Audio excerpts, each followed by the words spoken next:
Assalamu alaikum and welcome to day 11 of our How to Read Quran series, a program on the Quranology Institute's YouTube channel.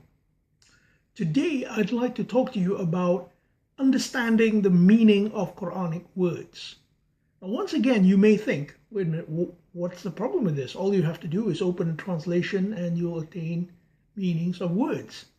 In fact, if you ask native speakers of Arabic about meanings of Quranic words, you will get one-word answers. I mean, if they are conversant in English.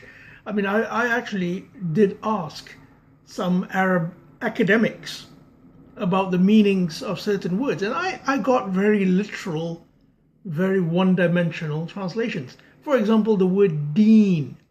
Now, that's the word we're going to be looking at today, deen. And deen is usually translated as religion. And this, I don't think there's any problem with that, personally, because religion encompasses a wide variety of experiences. So it's fine. But religion is also an abstract concept. Abstract meaning it's not tangible. It's not something you can hold and touch.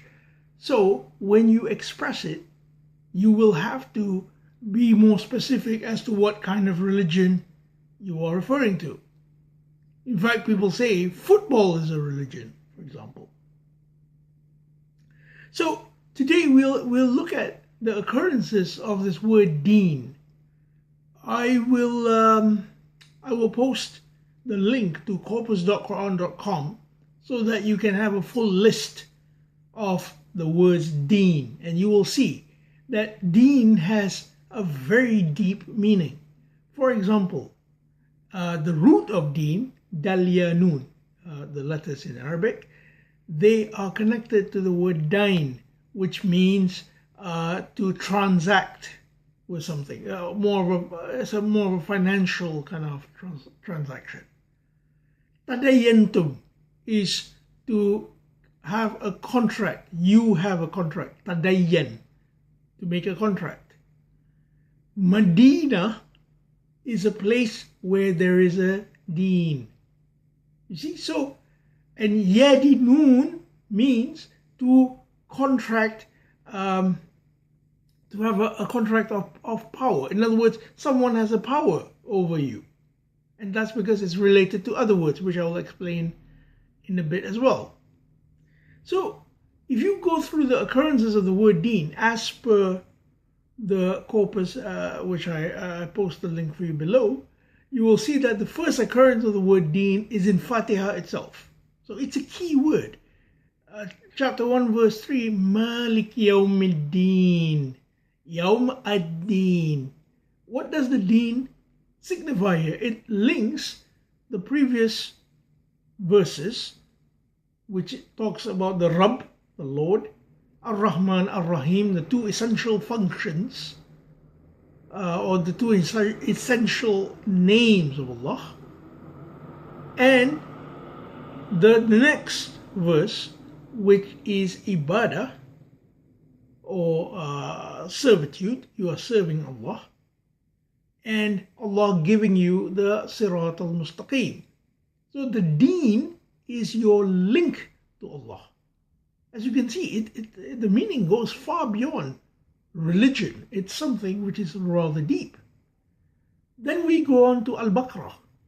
Al-Baqarah, and if you see the contents of Al-Baqarah, it's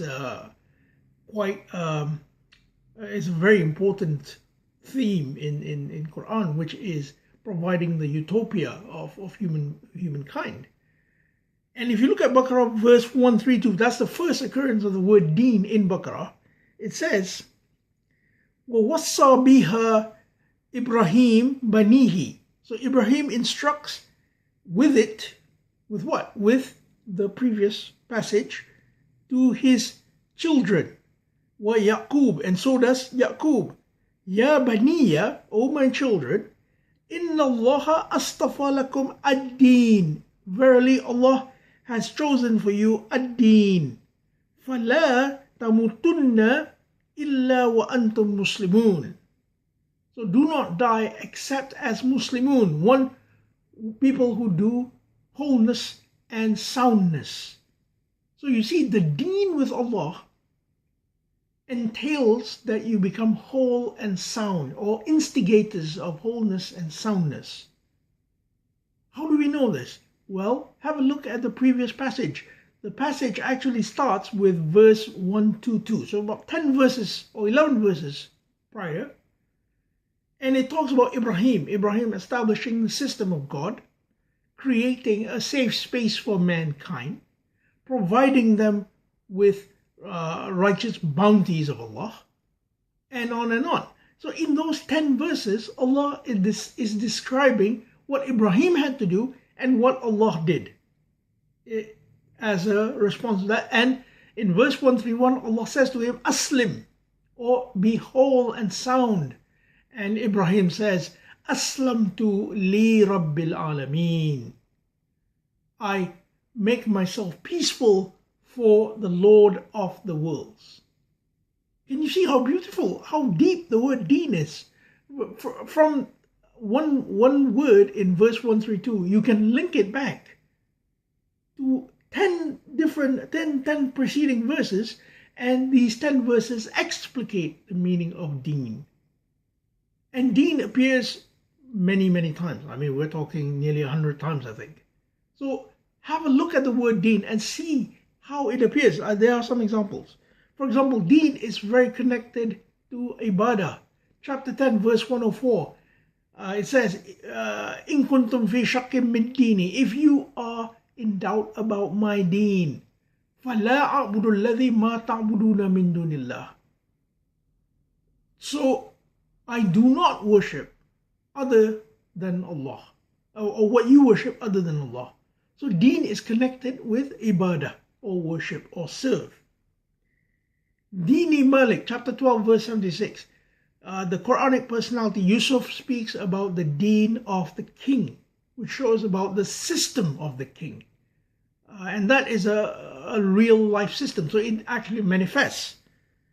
Deenillah, and this is the highest level of deen. The deen of Allah is the deen in which all humankind will be attracted to join.